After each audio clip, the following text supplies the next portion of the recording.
Okay, so Saint, we're going to build with even more complexity to see how much information we can gather out of an even fuller scene. And again, what the body can convey in just gesture. So in this instance, we've already shared a narrative around the prompt of abandonment. Matt, as a listener, you're going to return to the role of attempting to embody that entire story into a single frozen gesture. Now again, you'll have to make a decision of how to distill the entire narrative you listen to its most essential moment as connected to abandonment. And then we're going to try something a little different this time. Rather than interpret the gesture singularly, what we will do is that Carrie and I, and yourself, Saint, will one by one add information, add a gesture to Matt's own in order to attempt to build out the scene the way that we are interpreting it, the way that we see it moving. All right? All right.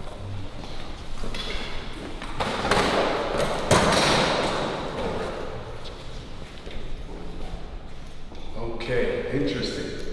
Very simple, very little information.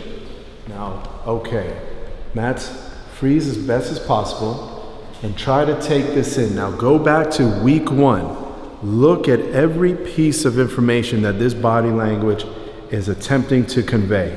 The hand, the position of his head, his particular gesture, particularly the eyebrows, the stare, his posture, the distance between his feet, everything that this might tell us. Now again, Matt has chosen to give us this gesture as central to a narrative associated with the prompt abandonment, a story that he's listened to of Romeo's. Now, I'm going to count to 3, and one by one, we're going to attempt to add our own gestures and build out this story based on what we perceive there to be here. Okay? 1, 2, 3. Okay.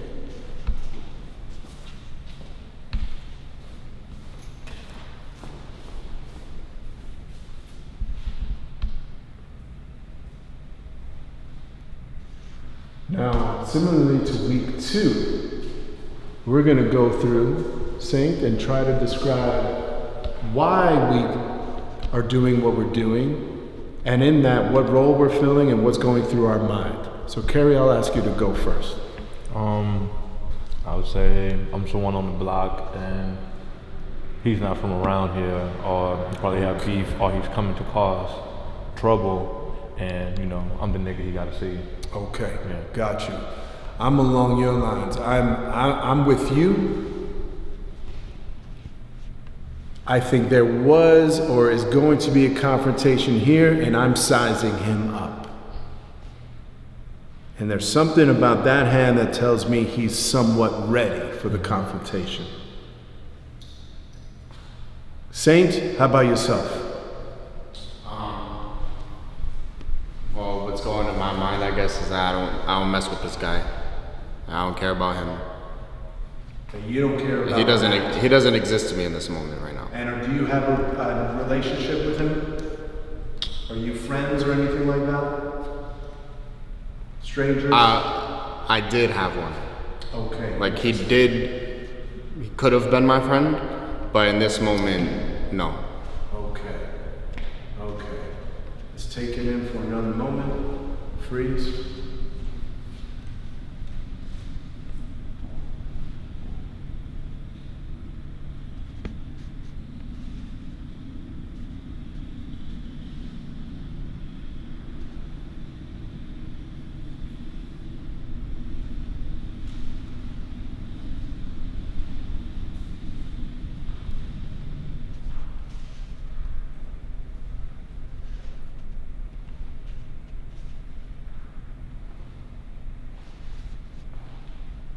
Okay, I'm free. Let's get back in a circle. We're gonna jump ahead a little bit because we all were part of the scene. Romeo, I'm gonna go ahead and ask you to volunteer as much information as you'd like regarding this story. So it was that I can recall. I'm pretty sure it was like evening, night.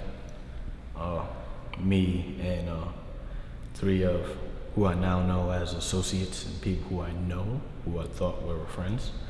I approached an individual that was several feet away from me, and I began to question him on certain things, and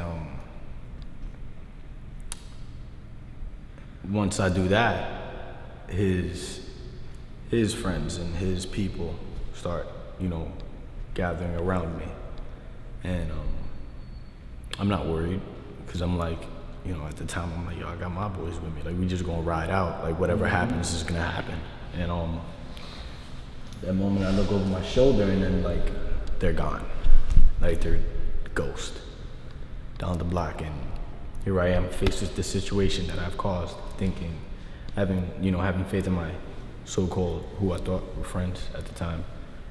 Now I'm faced with the situation by myself.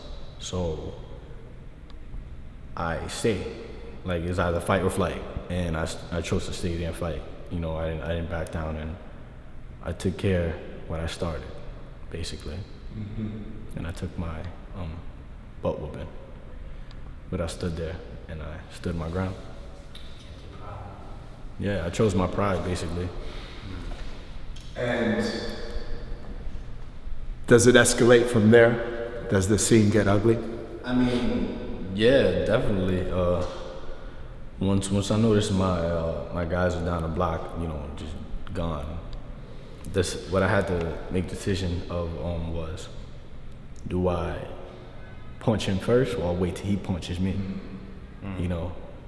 That was I was left with that. I'm going to go through a series of questions that we started as early as week 1. The first being, how did it feel to have your story translated by someone else? In this case, 3 other people. I mean, I definitely felt surreal. I felt like I was back in that scenario, but I was watching me go through it, basically. I feel like I was there, like if I was at a movie. I'm watching myself. I'm watching my story. So it kind of made me feel the same, like, not necessarily feel the same emotions, but feel them, but under control. You understand? So like put me back to that state of mind where I was like, oh shit, like, this is going down, but I know that I'm not going through that because it happened already. So I have my emotions under control, but it definitely put me back. And where in the retelling through performance, what did we get wrong? Where were the gaps? Where were the inaccuracies? And where did we get it right? I mean, I would think for the most part, everything is on point, but I would put Saint in like a running position. Okay. That would be more detailed. Him in a running position, and I was more so squared up. So I would have put Matt, maybe in a more ready position. And now I'm going to get back to those little details, but real quick, we always want to return to asking about the translation, Saint. So Matt, in hearing the story, and I'm sure there were lots of details that were told. In hearing the story, and I'm sure there were lots of detail told, how did you identify the most important part? What decisions went through your head in identifying abandonment in that story? I felt like I had to square up, but at the same time, give that feeling that I'm looking back at the person that's running away from me.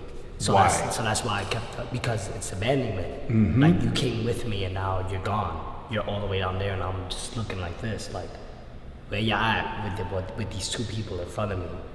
That's right. About to beat me up, or I'm about to fight them and you're not there with me.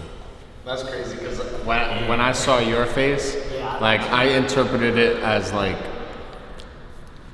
someone left you, and that's what you were tight about. I thought that you were expecting someone to be there for you, but they left and you were just like I didn't know. I couldn't tell that there were people around, that you were in a situation. I thought that you just got left behind. That's what makes it more fun, because then when he actually tells the story, you're like, wow, it's deeper than I thought. And that's what's most crucial. We get just enough information out of what Matt heard and is able to interpret through his body. But we do get sizable gaps. We know that there's conflict. We know that there's some sort of departure, or at least the sense that he's being left behind.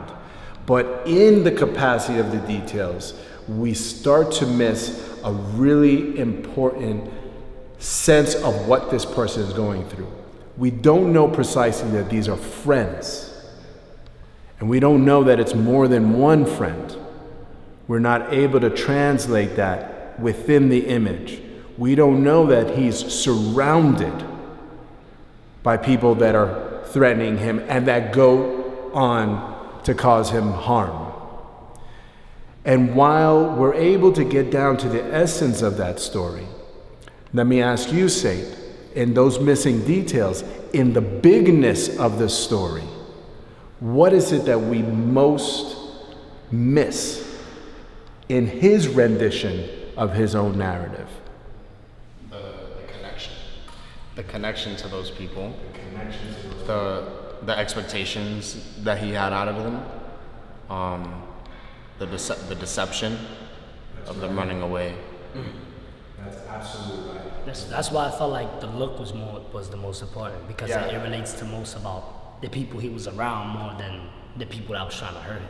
And just from that look, I knew I had to be going the other way. I had to disassociate from you, because there was a lot to read just from the expression alone.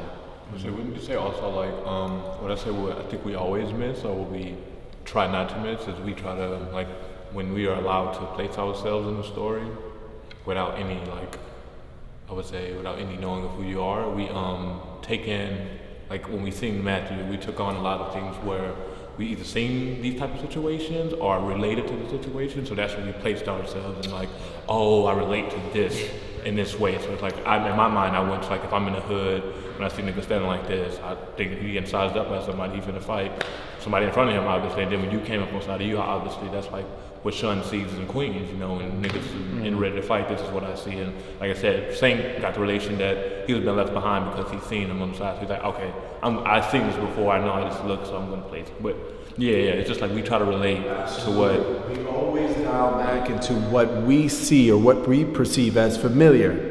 And we build out the narrative the way we know it to be, based on what's in front of us. And in this case, because we all have some familiarity, we're able to build that up to a certain extent. But think about this and how this relates in other translations of stories, with someone that has no relation to the event or no familiarity, no experience to what this individual might be feeling. What gets lost in the drama of the portrayal, which was even a risk in our interpretation of events, what gets lost is the fact that this was abandonment by friends. We can easily see the conflict because we're ingrained with those images. But what is always left out is what's going through his mind body. Much more difficult to see the intention of that look and the actual core of the story, which is abandonment.